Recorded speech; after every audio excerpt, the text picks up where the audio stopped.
August 3, 1958. Arctic Ocean, North Pole. Commander William Anderson brought USS Nautilus to the surface through thin ice at geographical coordinates 90 degrees north. His crew had just completed what Soviet naval intelligence considered impossible, crossing 1,230 miles beneath the permanent Arctic ice cap, spending 96 continuous hours in waters where Soviet submarines couldn't operate without surfacing through ice every few days. When Soviet Northern Fleet intelligence officers received reports of the crossing, their initial response was denial. No submarine carried enough fuel for such a journey. The calculations were simple. Diesel-electric boats consumed fuel continuously while submerged, requiring surface runs every 400 miles or 48 to 72 hours maximum. The Americans must be lying, staging propaganda. But as more intelligence arrived, Soviet naval architects confronted a terrible reality. The Americans had built something that made the entire Soviet submarine fleet obsolete. For the Soviet Union, submarine warfare in 1958 represented the culmination of 13 years of post-war development. Admiral Sergei Gorshkov commanded 236 submarines, the largest undersea fleet in the world. These boats, primarily Project 6113 Whiskey-class diesel-electrics, embodied Soviet naval doctrine refined since World War II.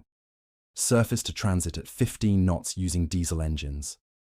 Dive to attack or evade at 13 knots maximum on electric batteries.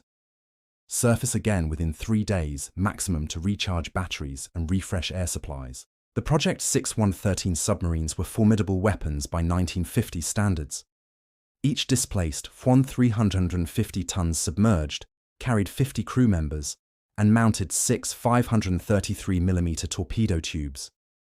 When running submerged on batteries, they could travel perhaps 400 miles before electrical power depleted to dangerous levels. Soviet submarine doctrine, inherited from German U-boat tactics and refined through painful World War II experience, assumed this limitation was universal and permanent. All submarines, Soviet or American, operated under the same physical constraints. You couldn't change the laws of chemistry. Batteries depleted. Diesel engines required air. Crews needed oxygen. Soviet naval architects knew the Americans were experimenting with nuclear propulsion. Intelligence reports from 1952 indicated construction of an experimental submarine at Electric Boat Company in Groton, Connecticut. But Soviet nuclear scientists, who had successfully detonated their first atomic bomb in 1949, understood the enormous engineering challenges involved in reactor miniaturization. Creating a nuclear reactor small enough and safe enough to install in a submarine hull would require years, perhaps decades of development. The Americans might have started first, but Soviet engineers would catch up. They always did. What Soviet intelligence did not realize was that American nuclear engineering had already solved problems Soviet scientists hadn't yet encountered. The Manhattan Project had created not just atomic weapons, but an entire generation of nuclear engineers, metallurgists, and reactor designers. Companies like General Electric and Westinghouse had invested heavily in miniaturization research. By 1952, when USS Nautilus's keel was laid on June 14th at Electric Boat Company, American engineers had designed a reactor that would fit inside a submarine pressure hull and operate safely for years without refueling. The STR Mark II nuclear reactor, designated S2W after installation in Nautilus, represented revolutionary engineering. The reactor core measured just 12 feet in diameter, small enough to fit within the submarine's 28-foot beam with room for shielding. 2 steam turbines, each producing 6,700 shaft horsepower for a combined output of 13,400 horsepower, drove the submarine's propeller through reduction gearing. Unlike diesel engines that consumed air and produced exhaust requiring snorkels or surfacing, the nuclear reactor operated in a closed cycle. Water circulated through the reactor core, heating to extreme temperatures without boiling due to pressurization. This superheated water passed through steam generators, creating steam that drove the turbines, then condensed back to water and returned to the reactor in an endless cycle. The implications were staggering. Fuel wasn't measured in tons of diesel oil, but in pounds of enriched uranium. A single reactor core could operate for years, providing unlimited power for propulsion, life support, and systems. The submarine's range was no longer constrained by fuel capacity, but by crew endurance and food supplies. In theory, Nautilus could circumnavigate the globe underwater without once breaking the surface, but theory required proof. On January 21, 1954, First Lady Mamie Eisenhower christened USS Nautilus at her launching ceremony. The submarine's hull slid into the Thames River, while Soviet observers noted every visible detail. Displacement appeared to be approximately 4,000 tons submerged, larger than Soviet attack submarines, but not extraordinarily so. The hull design showed modifications, a longer sail structure, unusual piping arrangements visible on the deck, but nothing that revealed the revolutionary propulsion system hidden within the pressure hull. USS Nautilus was commissioned on September 30, 1954, and began sea trials that would demonstrate capabilities Soviet submarine designers thought impossible. The first shakedown cruise, conducted in May 1955, took Nautilus from New London, Connecticut, to Puerto Rico. The distance was 1,300 nautical miles. Commander Eugene Wilkinson ordered the submarine to remain submerged for the entire transit. 10 days later, Nautilus surfaced off San Juan, having traveled the full distance underwater at an average speed exceeding 13 knots. Soviet naval intelligence received reports of the cruise and immediately recognized the implications. Their best diesel submarines, running submerged at maximum speed on batteries, could sustain perhaps 50 to 60 miles before requiring battery recharge. The Americans had traveled 1,300 miles. This wasn't an incremental improvement in battery technology. This was something entirely different. The strategic implications began emerging throughout 1955 and 1956 as Nautilus conducted operational exercises. Atlantic crossings that took Soviet diesel submarines 2 weeks with multiple surface runs, vulnerable to aircraft detection, Nautilus completed in 6 days entirely submerged. The submarine's sustained underwater speed of 20 knots exceeded the surface speed of many Soviet diesel boats. In any pursuit situation, Nautilus could simply outrun conventional submarines while remaining invisible beneath the waves. Even more troubling, Nautilus generated far less noise than diesel-electric boats. Soviet diesel submarines running on the surface created distinctive engine sounds that passive sonar could detect at ranges exceeding 20 miles. Submerged on electric motors, they were quieter, but still generated noise from propeller cavitation, mechanical systems, and battery chemistry. Nautilus, running on nuclear power with carefully designed reduction gearing and sound-damping systems, produced an acoustic signature so low that even American SOSUS arrays sometimes struggled to track it at close range. Soviet anti-submarine doctrine, developed around detecting and destroying diesel submarines with their predictable need to surface, suddenly faced an opponent that operated by different rules. You couldn't wait for Nautilus to surface for air because it never needed air. You couldn't track its snorkel exhaust because it had no snorkel. You couldn't calculate its fuel range because it had no practical fuel limitations. The fundamental assumptions underlying Soviet anti-submarine warfare were obsolete. But the demonstration that truly shocked Soviet naval leadership came in August 1958, when Commander William Anderson navigated USS Nautilus under the Arctic ice cap from the Pacific to the Atlantic Ocean. Operation Sunshine began on August 1st, when Nautilus departed Pearl Harbor. The submarine passed through the Bering Strait between Alaska and Siberia, then proceeded north into the Chukchi Sea. On August 3rd at 11:15 p.m. Eastern Standard Time, Nautilus reached the North Pole, becoming the first vessel in history to reach the geographic top of the Earth. The Arctic crossing represented more than symbolic achievement. It demonstrated operational capability in an environment where Soviet diesel submarines couldn't function effectively. The permanent ice cap covering the Arctic Ocean creates a ceiling of ice typically 10 to 12 feet thick, with pressure ridges extending down 50 to 60 feet in places. Soviet diesel submarines attempting Arctic operations had to surface through the ice to recharge batteries and refresh air supplies. Finding thin ice, breaking through without damaging the hull, and surfacing without being detected required enormous luck and skill.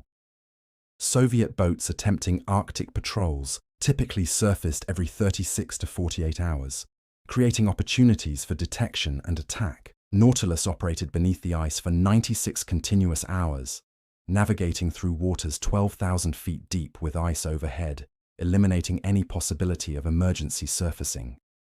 When Commander Anderson ordered the submarine to surface at the North Pole, it was a demonstration, not a necessity. Nautilus could have remained submerged for weeks or months more. The submarine's oxygen generation equipment produced breathable air from seawater through electrolysis, splitting H2O molecules into hydrogen and oxygen. Carbon dioxide scrubbers removed, exhaled CO2 from the atmosphere. Fresh water for drinking and cooking came from distilling seawater using heat from the reactor. The only consumables were food and occasional replacement filters, supplies that could last for months. Soviet Northern Fleet commanders reading intelligence reports of the Arctic crossing understood they faced a strategic problem with no immediate solution. American nuclear submarines could now patrol Soviet coastal waters indefinitely, undetectable, capable of launching attacks against ports, surface vessels, and coastal installations without warning. Soviet anti-submarine forces, designed to hunt diesel boats that had to surface regularly, couldn't counter an enemy that remained permanently submerged. The technological disparity extended beyond propulsion. Nautilus carried advanced electronics, including passive sonar arrays that could detect Soviet diesel submarines at ranges exceeding 30 miles. When submerged, diesel boats running on electric motors were relatively quiet, but they still generated detectable noise from propellers, reduction gears, and auxiliary machinery. Nautilus's sonar operators could track multiple contacts simultaneously, plotting their courses and speeds while the Soviet submarines remained unaware they were being monitored. Active sonar, which Soviet boats relied on for targeting, revealed the user's position to anyone listening. Nautilus rarely used active sonar, depending instead on passive arrays that listened without transmitting. This asymmetric information advantage meant American submarines could track Soviet boats without revealing their own presence.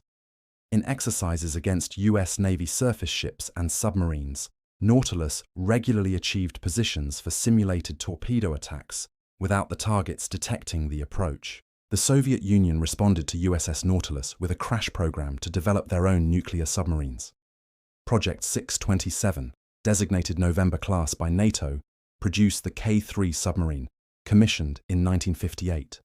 But K-3 represented everything Soviet engineers had feared. The reactor was noisy, generating vibrations that made the submarine detectable at far greater ranges than American boats.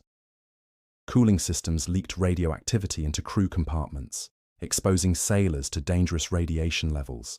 The reactor caught fire twice during early operations, once in 1960 and again in 1961, killing 8 crew members in the second incident. Even when functioning properly, K-3 couldn't match Nautilus's performance. Maximum submerged speed was approximately 15 knots compared to Nautilus's 20+ knots. The reactor required more frequent maintenance, forcing K-3 to spend significant time in port. Noise levels meant American SOSUS arrays could track Soviet nuclear submarines across entire ocean basins while Nautilus could slip past the same sensors undetected. The industrial and technological gap reflected decades of divergent development. American nuclear engineering had benefited from massive wartime investment in the Manhattan Project, creating a generation of engineers experienced in reactor design, radiation shielding, and nuclear materials handling. Companies like Westinghouse and General Electric had spent hundreds of millions of dollars developing civilian nuclear power, creating expertise that translated directly to submarine propulsion. The US Navy had established rigorous training programs under Admiral Hyman Rickover, who demanded perfection in nuclear operations and created a culture of safety and technical excellence. Soviet nuclear engineering, while capable of producing atomic weapons, lagged in the specialized skills needed for submarine reactors. Miniaturization proved particularly difficult. Soviet designers created larger reactors requiring bigger submarines. making boats that were easier to detect and more expensive to operate. Radiation shielding was less effective, leading to higher crew exposure rates and shorter operational lifespans for both submarines and sailors. Quality control in manufacturing was inconsistent, with welding defects, coolant leaks, and mechanical failures plaguing early Soviet nuclear boats. By 1960, the United States had commissioned 5 nuclear submarines: Nautilus, Seawolf, Skate, Swordfish, and Sargo. These boats conducted operations worldwide, demonstrating capabilities that Soviet diesel submarines couldn't match. Atlantic crossings took days instead of weeks. Patrols lasted months instead of days. Detection ranges expanded dramatically. In exercises, American nuclear submarines consistently achieved simulated kills against surface vessels and other submarines while remaining undetected themselves. The strategic implications transformed naval warfare. For centuries, navies had controlled surface waters. Submarines were raiders and scouts, dangerous but constrained by their need to surface. Nuclear propulsion changed the fundamental equation. Submarines could now remain submerged indefinitely, invisible, capable of striking anywhere in the ocean without warning. Surface fleets became vulnerable in ways admirals were only beginning to understand. Soviet naval doctrine, built around large surface fleets supporting ground operations, suddenly faced obsolescence. American submarines could patrol Soviet coasts, track Soviet surface vessels, and threaten Soviet ports without Soviet anti-submarine forces having any effective counter. The Black Sea Fleet, Baltic Fleet, Northern Fleet, and Pacific Fleet all operated in waters that American submarines could penetrate and exit at will. Admiral Gorshkov, who had declared Soviet control of underwater warfare in 1958, spent the next decade desperately trying to counter American nuclear submarine capabilities. New anti-submarine ships joined the fleet. Helicopter carriers appeared, conducting sustained sonar searches. Submarine detection technology improved incrementally, but the fundamental problem remained. Soviet forces were hunting opponents that could stay submerged longer, move faster underwater, and operate more quietly than anything Soviet engineering could produce.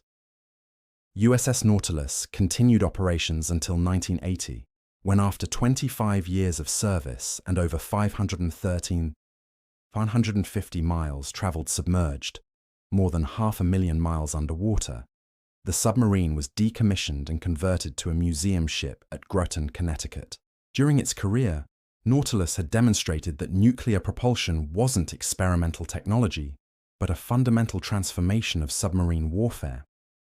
The legacy Nautilus established shaped the next 70 years of naval competition.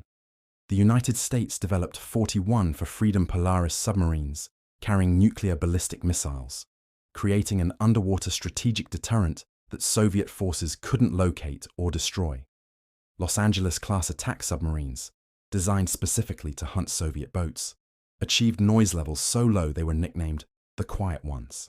Ohio-class ballistic missile submarines carried 24 Trident missiles each, providing assured second strike capability that guaranteed mutual destruction. Soviet submarine development never caught up. Even in the 1980s, American submarines remained quieter, deeper diving, and more reliable than Soviet boats. Acoustic superiority meant US submarines could detect Soviet boats first, achieving positions for torpedo attacks before Soviet crews realized American submarines were present. Every generation of Soviet nuclear submarines represented improvement over previous designs, but American boats consistently maintained their acoustic and operational advantages. The technological gap created by USS Nautilus in 1954 persisted for the entire Cold War. Soviet submarine commanders knew they operated at a disadvantage. American submarines could patrol Soviet waters with near impunity, while Soviet boats faced detection and tracking whenever they approached American coasts. The psychological impact on Soviet naval personnel was profound. They trained knowing their opponents had systematic advantages Soviet engineering couldn't overcome. The moment Admiral Gorshkov read the intelligence reports about Operation Sunshine and Nautilus's Arctic crossing, He understood that Soviet submarine doctrine had become obsolete overnight. The fleet he commanded, 236 submarines strong in 1958, represented investment in technology that American engineers had rendered obsolete 4 years earlier. The diesel-electric boats that formed the core of Soviet naval power couldn't compete with nuclear submarines that operated by different physical laws. By the time Soviet engineers produced their first reliable nuclear submarine designs in the mid-1960s, the United States had moved on to second- and third-generation boats, incorporating lessons learned from a decade of nuclear operations. The gap widened rather than closed. Soviet submarines got better, but American submarines improved faster. In the darkness beneath the Arctic ice cap, USS Nautilus had demonstrated a truth that Soviet naval leadership would spend decades trying to counter. American nuclear engineering had created a weapon system that transformed submarine warfare from a game of endurance and fuel management into a contest of stealth and electronics. The ocean depths, once hostile environment, where submarines operated on the edge of survival, became American territory, where nuclear boats could remain indefinitely, invisible, invincible. Soviet submarine doctrine was designed for warfare in 1945, where boats surfaced regularly and diesel engines determined range and speed. USS Nautilus made them fight the underwater war of 1975, starting in 1954. The Soviet Union never caught up, and the underwater strategic advantage established by that first nuclear submarine persists to this day.